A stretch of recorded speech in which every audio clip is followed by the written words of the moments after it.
रायगडावरील जगदीश्वर मंदिराच्या प्रांगणामध्ये खोदकाम चालू होतं. अनेक प्रख्यात मंडळी जमली होती. पहारींचा आवाज घुमत होता. अचानक एक पहार एके ठिकाणी अडकली. हातानं माती बाजूला केली तर आत होती एक दगडी पेटी.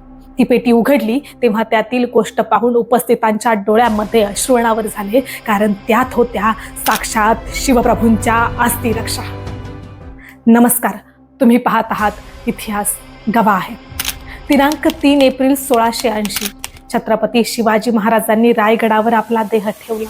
पुढे संभाजी महाराजांनी शिवरायांची अष्टकोनी समाधी बनवून घेतली.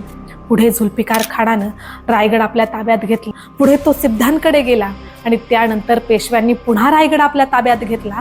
त्यावेळी शिवाजी महाराजांच्या प्रतिमेला, समाधीला दिवाबत्ती करण्याचं काम त्यांनी केलं असेल यात शंका नाही.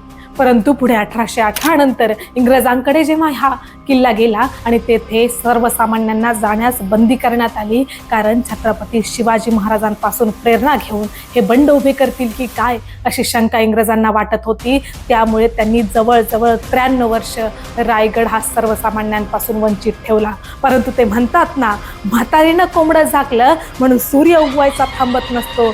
या न्यायानं छत्रपती शिवाजी महाराजांची समाधी 1925 मध्ये पुन्हा उभी राहिली आणि आज 2025 मध्ये या समाधीला 100 वर्ष पूर्ण होत आहेत.